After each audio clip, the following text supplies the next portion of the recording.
This is my biggest exposed video yet. A Dominican national was caught with an AR-15 and 400 grams of fentanyl inside a migrant shelter in Boston. So I went to that hotel, and I saw the worst abuse of your tax dollars that I've ever witnessed. And this was not an isolated incident. Just last month, ICE arrested 370 illegal immigrants in a Boston raid. 205 had serious criminal convictions, including a Chilean national with 4 counts of assault and battery on a child under 14. ICE knew exactly where to find these criminals, so why were they allowed to stay? The answer lies in who is profiting. After hundreds of hours of digging and getting the police called on me by the people making the money, I'll be exposing who got rich off the migrant crisis in Boston.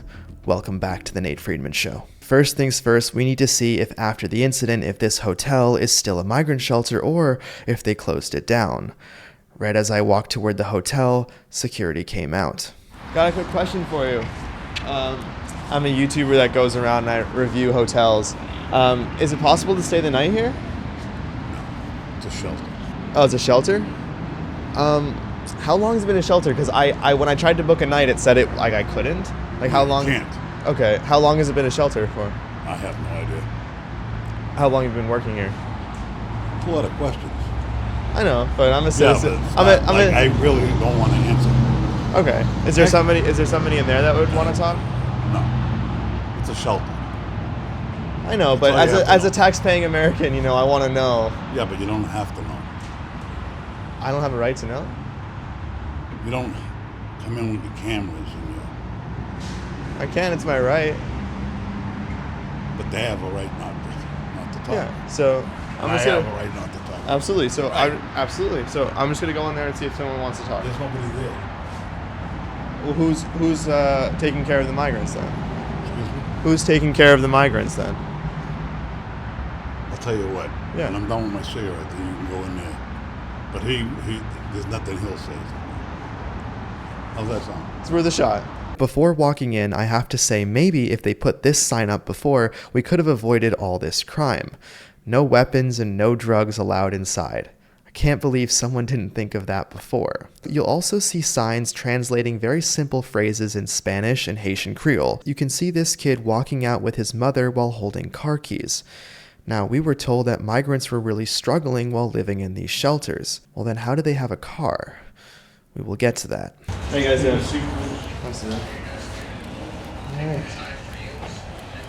Okay. Yeah. So, I just kind of... What? Oh, okay. Okay. Stop recording. Sure. Stop recording. Yeah. Recording? Yeah, stop recording. I don't know. Hi, You don't have to answer for anything. I'm Nate. Nice to meet you. Just a YouTube journalist. Oh, hi. Do you mind if I ask you a few questions about this? No, I'm sorry. I can't answer any questions or anything like that. Do you have instructions from someone to not answer questions? Or you just... I'd rather not answer questions. Yeah. Okay. And then if you guys could just leave, I appreciate it. Okay. Thank you. So do you want to say if anyone gave instructions to say nothing, or it's your decision? No, yeah, it's my decision. Okay. You weren't instructed or anything like Yeah, that? I really just don't want to talk. Okay. All right. Thanks, man.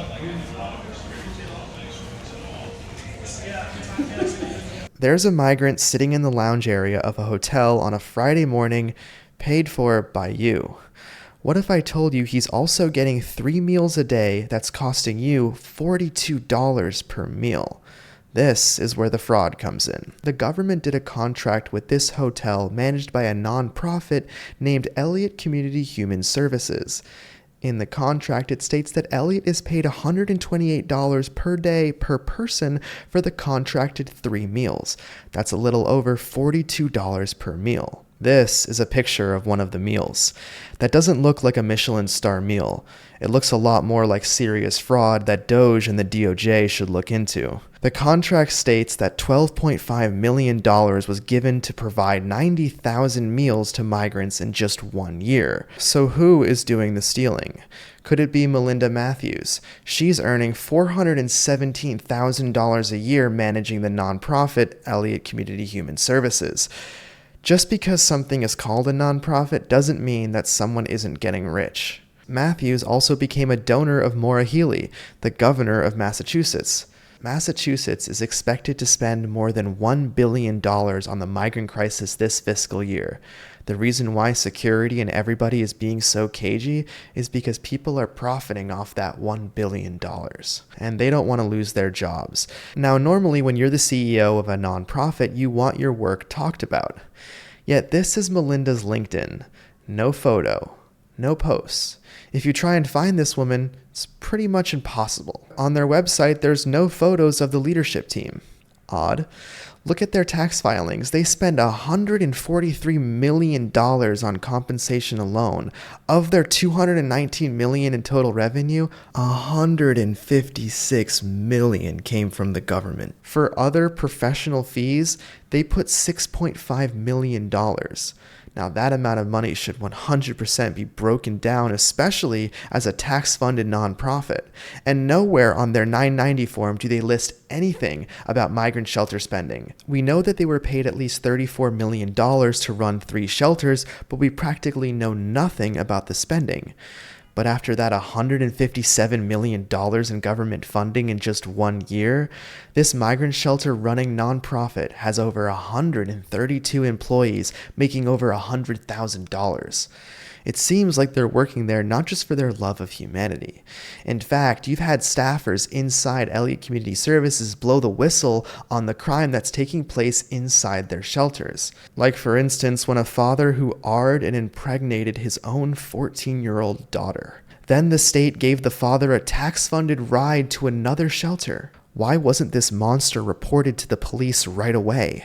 Why did it take 8 months later for him to get arrested? All of this, everything, is being kept so secretive from you, and quite poetically even. They just tear down the signs of these hotels so you don't look twice at what's going on. I discovered that same strategy in New York. Now, this specific Quality Inn had been closed for years because they weren't good enough.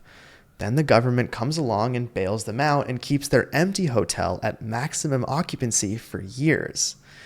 Now, the contracts with the hotels and the NGOs are not disclosed. Instead, the only thing a taxpayer can see is the contract that the NGO got with the government, but never exactly how much the actual hotel is getting. Even further, I looked at all of Choice Hotels' tax documents, the parent company of Quality Inn, and there's no mention of anything related to migrant shelters, emergency shelters, migrants, asylum seekers, refugees, government housing programs, nonprofit organizations. I'm running out of fingers.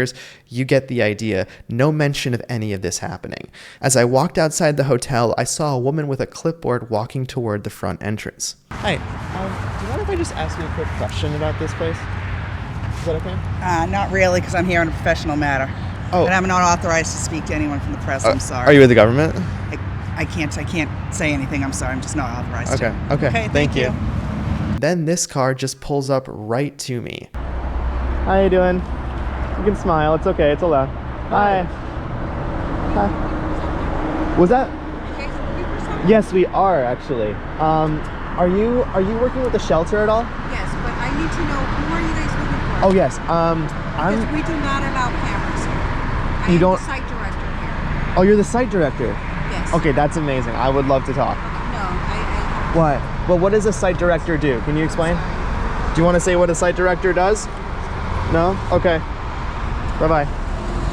Just another person being paid to keep this place quiet. Shortly after my conversation with the site director, security came out and asked me to leave the parking lot. Now, why is he being so pushy about kicking an American citizen out of a parking lot? Maybe it's because his job is cushier than you might think. Like at another Massachusetts migrant shelter in Taunton, where the budget for the security is $100,000 a month. As I was about to leave the shelter to our next location, I noticed migrants getting in and out of cars all the time. Sometimes they would drive and other times they would just get in the back seat. I did see many of the cars have Lyft or Uber on it, and that's because migrants get free Ubers and Lyfts to schools, grocery stores, doctor's appointments, hospitals, and job interviews. However, that doesn't explain how they're getting into their own cars. Upon my research, it seems like they're able to afford their cars on their own. I didn't see any deal about loaning cars to migrants. means if nonprofits are doing that, they're covering their tracks extraordinarily well. Since July of 2023, illegals can actually get a driving license in Boston and in New York. Now, not every car that pulled up was an Uber or Lyft, and this could easily be a deal similar to the $6.8 million deal a Cape Cod cab company got to provide free transportation for migrants. The craziest part about that deal is that it was a no-bid contract. They slid this so fast under the rug that most people didn't even see it. Now, like you, I of course wanted to know who owns that company. He actually owns several other transportation companies, and his name is Raphael Richter.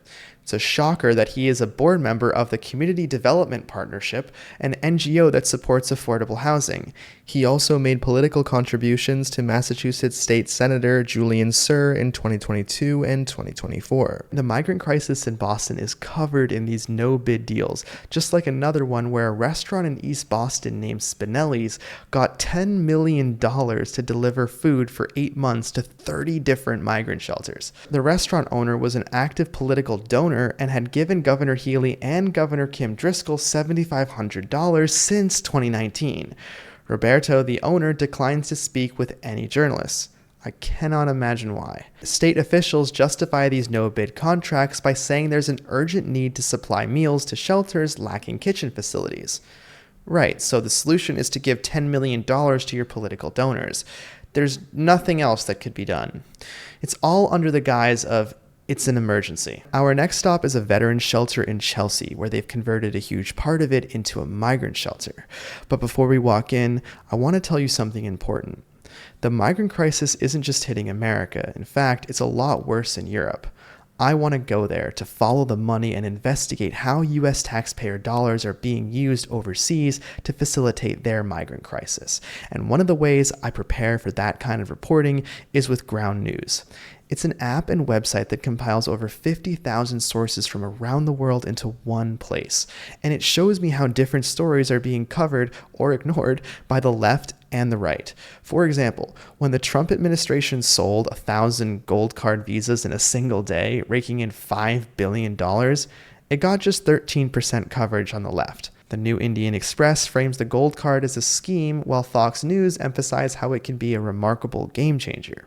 That tells me some of the narratives I might be walking into before confronting protesters. Ground News is essential for my research, and I think you'll really enjoy using it for yourself. So to subscribe, go to ground.news/Friedman in the description box below, or scan the QR code to get started with a 40% off discount to the Vantage plan, the same one that I use. Ground News is rated 4.7 on the App Store with over 27,000 reviews. And now, back to the shelter. You want to go to the shelter. This is the veterans home. Okay, that's the veterans home. Got it. Okay. I'll show you where the shelter Yes, is. please do. Thank you so much, ma'am. I appreciate that. The migrant shelter we're on the way to now was a veterans facility that was set to be demolished.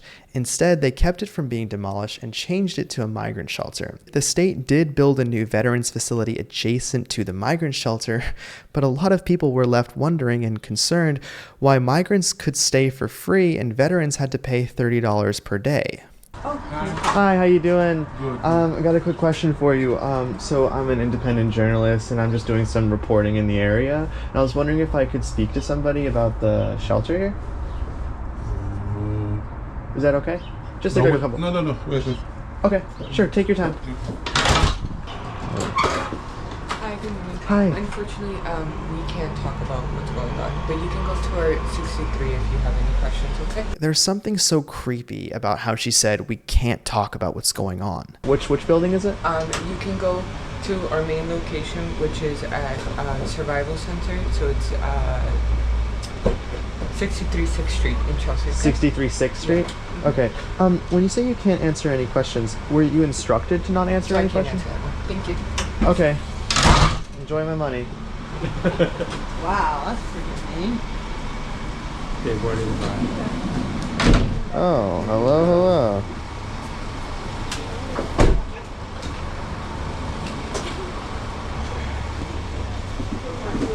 Hi guys, how are you doing? Got a quick question. I'm working on an issue with this. Could I speak to you guys for a moment? No. Okay. Hey, sir. Got a quick question for you. So do you drive migrants to this shelter often? I can't answer no questions like this. Sorry. Oh, do you work for La this? cooperativa, yeah. Look over. Oh, tell me about this company. Huh? Tell me about this company. No, he speaks English. They can't answer the questions there? They can't answer the questions. A lot of people can't answer I can't questions, either. which means I'm getting to the good stuff. Yeah. But let me just say, listen, this is a Mercedes. It's a nice car. I'm a tax-paying American. I just want to know one thing that's going on. Can you tell me one thing? I can't. You can't? It seems like everyone here is told not to talk about La Colaborativa, so I went to their main headquarters in the hopes that someone would chat with me. And then the craziest thing happened. The CEO just happened to be doing a press interview right outside.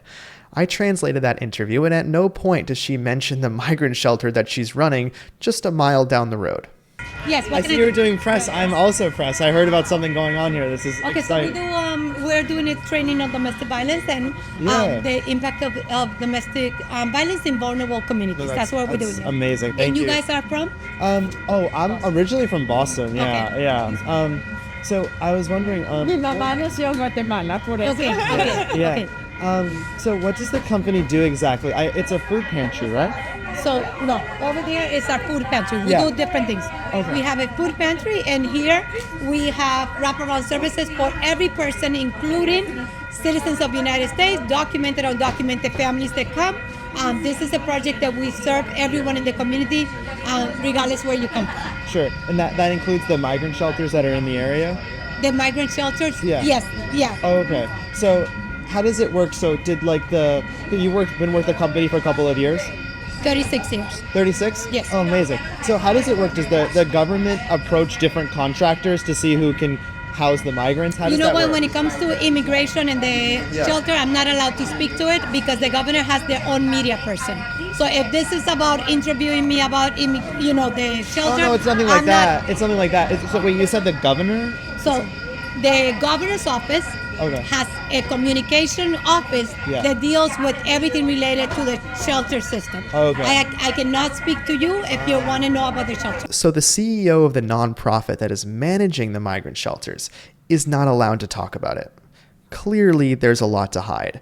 Maybe starting with her cushy salary of $225,000 a year. She also has a daughter, a niece, and an employee on the city council.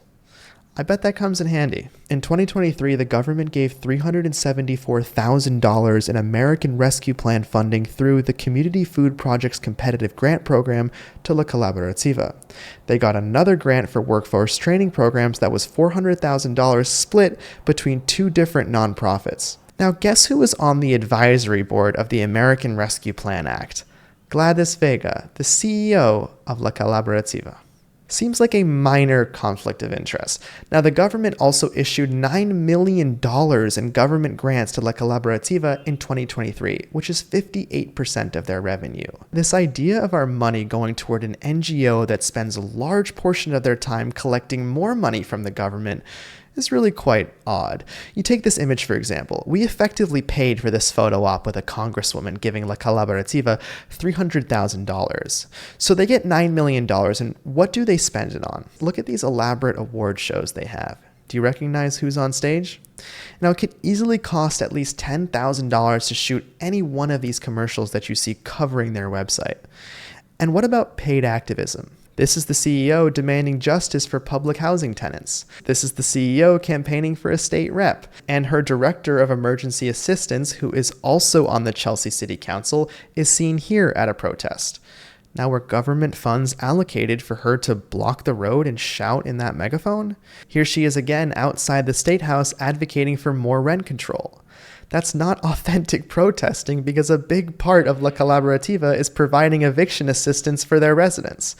But if you walked by the State House, you might think, oh wow, these people are just really passionate about rent control. So here I am about to interview someone who was just walking by, and the CEO rushes out to stop the interview. You can also go over there in the little corner over there because there's more people than you I got a quick question for you. Yes, my love.